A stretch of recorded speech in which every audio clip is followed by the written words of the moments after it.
Good morning, grade 11 ABM. First lesson ulit natin to for this subject. But for now, itong lahat ng gagawin ninyo ay papasok na sa inyong finals week.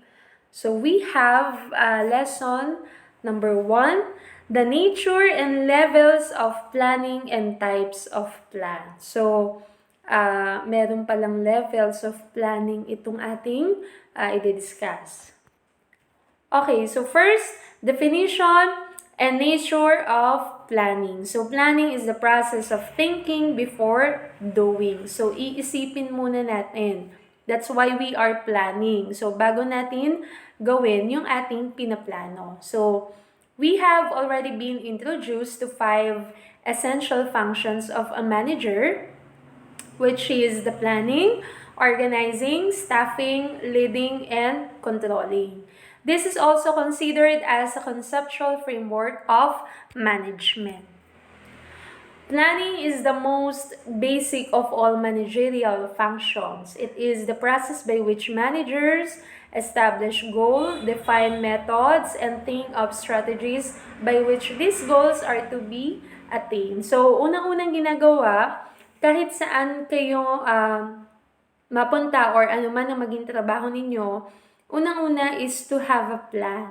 Mahalaga na sa umpisa, meron kayong plano na inyong gagawin naman yung inyong mga naplano. So, basic lang ito, pero crucial din ang isang pagpaplano. So, according to Weyrich and Kuntz, planning involves selecting missions and objectives and the actions to achieve them. It requires decision-making, which is choosing from among future alternative course of action. So, making or decision-making is to have decision-making. Kasi sa pagpaplano, ito yung number 1 na kailangan natin is yung mag-decide tayo, ano bang gagawin, ano bang kailangang magawa ng isang gawain. So, ano yung result na dapat makita natin. So, ganyan. Kaya, mahalaga yung pagkakaroon ng isang decision-making sa isang pagpaplano. So, according to Newman, planning is deciding in advance. What is to be done, what is a plan, is a projected course of action. Of course, kung anong pinlano mo, dapat gawin mo din naman. Okay? So, this is an advance. Nag-a-advance ka. So, planning is thinking ahead as to the future course of action. It is also acceptable to say that planning is the process of thinking ulit before doing. So, according to Henry Fayol, as you notice, Henry Fayol is siya yung sa principles of management, okay? So, according to him, defines planning as deciding the best alternatives among others to perform different managerial operations to achieve the predetermined goal. So, kaya nagpaplano ang isang tao is meron siyang gustong ma-achieve or yung kanyang goal ay kanyang ma-attain or makamit ngayon. Ibig sabihin, kaya siya nagpaplano kasi meron siyang goal na kailangang masunod dun sa kagustuhan niya. Okay? So, ayan, tapos na tayo sa planning. We are defining the word management. So, management has to plan for a long-range and short-range future direction by looking ahead into the future, by estimating and evaluating the future behavior of the environment. So, we have 2 basic components of planning, which is one is the goal, and then the second one is the action plans. So, goals represent an end statement, the targets, the results, the managers hope to achieve, and then while the action plans represents the means of which an organization goes ahead to attain its goal. So, kung ano yung goal mo, of course, you need to have an action plan dun sa goal mo. So, ito yung 2 basic components ng isang pagpaplano. So, planning is not an easy task. It involves intellectual, thinking, and mental activity to be able to plan effectively. Yes. So, hindi ito madali. Hindi porket nag-decide ka, okay na to. So, titingnan mo lahat ng aspects, lahat ng side na pwedeng may kinalaman dun sa decision na gagawin mo. So, we have the nature of planning can be highlighted as follows. So, highlighted na lang to. Planning is a goal-oriented. A manager cannot do planning unless the goal is specified. Every step specifies an action. Plan to be able to attain the desired goal. So planning is futuristic in nature. Planning means looking ahead. So nakikita mo na ano ba yung magiging outcome or result ng pagpaplano mo. So dapat nakikita mo na yon. Kaya ka nagpa-plan kasi ito yung gusto mong makuha. Kaya dapat maging isang futuristic ka, nakikita mo na maganda yung kalalabasan nung iyong gagawin. So, planning exists in all managerial activities. It is the primary function of the managers at all levels. Planning is not a guesswork. It is based on facts and information. Planning is flexible. It is dynamic in a process capable of adjustments by the need and the requirement of the situation. Then we have different types of plans. So planning is part of management concerned with creating procedures, rules, and guidelines for achieving a stated objective. Planning is carried out and managers need to create broad objectives and mission statements as well. So, ang pagpaplano kasi ay part na to ng isang management. Ito yung unang-unang ginagawa, which is to plan something or to plan something new sa iyong management. So, kasama dito is of course yung procedure at yung rules na or yung guidelines na i-implement mo sa iyong pinaplano. Okay, we have number 1, strategic plan. A strategic plan is a high-level overview of the entire businesses. Its vision, mission, corporate objectives, and values.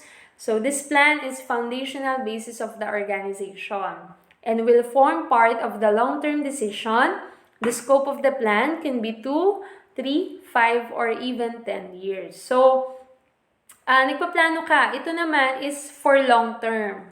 Pwedeng long term, pwedeng short term. So, yung pagpaplano mo, let's say, in short term, so ilang years lang yon, saglit lang yon. So, yun naman yung strategic plan. Pwede namang long term decision na for 10 years, ganito yung naka-implement sa dun sa business mo or sa management mo. So, yun yung strategic plan. Meron kang vision, mission, and corporate objectives and values. So, yun yung mahalagang part ng isang management is to have yung pagkakaroon ng mga ganong goals and objectives. So, managers at every level will turn to the strategic plan to guide their decisions. It will also influence the culture within an organization and how it interacts with customers. So thus, the strategic plan must be forward-looking and flexible. So this answered the question, what? So, for example, kung paano nyo gagawin yung inyong vision. So, for vision, where does the organization want to be in 5 years from now? This is how the company wants to be envisioned. Ano yung nakikita mo na magiging resulta ng iyong organization or kung ano man. So, yun yung tinatawag na vision. Second is the word mission. It is a more realistic overview of the company's aim and ambitions. Why does the company exist? What does it aim to achieve? So, ano naman yung gusto nating ma-achieve. Kumbaga, ano yung mission natin for our organization. Okay? So, wag kayong malilito between sa vision and mission. Vision, nakikita nyo kung ano yung magandang kahihinatnan. And then, when we say mission, ito naman yung mga ways na pwede nating i-comply para makuha natin yung ating vision. Next is values. How do you want to inspire the world? How do you want to be known? So, what kind of values or value ang kailangan mo for your organization? So, this is not about, of course, the organization, but also your employees to be or to have a value. So, pwede kang mag-include, no? So, number 2, first, the strategic plan. Number 2 is the tactical plan. Describes the tactics the organization plans to use to achieve the ambitions outlined in the strategic plan. It is a short range, say less than 1 year, a low-level document that breaks on broader mission statements into smaller actionable chunks. So this answers the question, how? So tactics, ano naman yung mga tactics plan mo to achieve mo lalo or para ma-achieve mo yung mga ambitions mo dun sa ginagawa mong strategic plan. So, ano yung mga ways or ano yung mga dapat mong asikasuhin, dapat mong gawin. So, this answers the question, how? Paano? Yan. So, the tactical plan specifically focuses on coming out with specific deadlines, timetables, budget, the resources, the person responsible for the project, and marketing, funding, and etc. Third, we have the operational plan. The operational plan describes the day-to-day running of the company. The operational plan charts out a roadmap to achieve the tactical goals within the time frame. This plan is highly specific with an emphasis on short-term objectives. So, operational plan. Paano mo patatakbuhin yung iyong isang company or isang organization? So, dapat meron kang operational plan. Of course, to attain pa din yung iyong goals and objectives ng inyong company. So, dapat lagi inyong isasaalang-alang yung inyong vision and mission sa anumang pagpaplano ang gagawin ninyo. So, creating the operational plan is the responsibility of the low-level managers and supervisors. An operational plan can be either single-use or ongoing.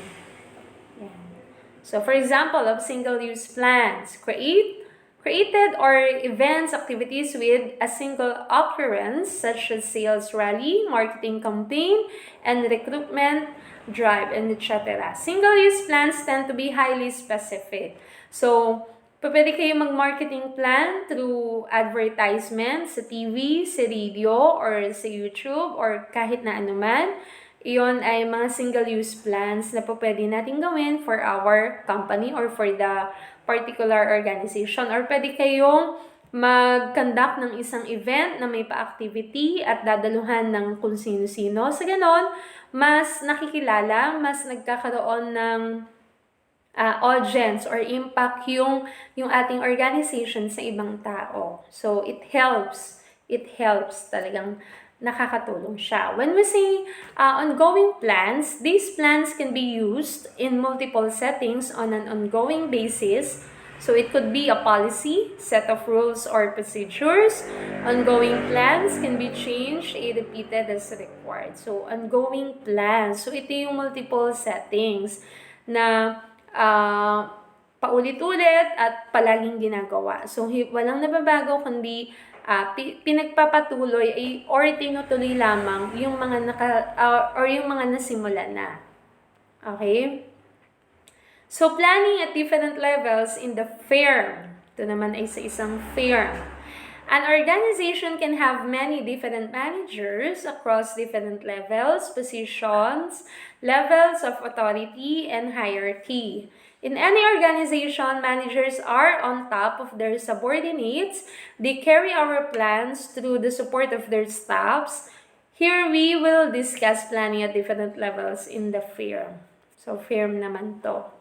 So, most organizations have 3 management levels. So, first is the top level managers, middle level managers, so low level managers. So, ano yung mga position na nakakasakop dun sa tatlong or dun sa 3 management levels?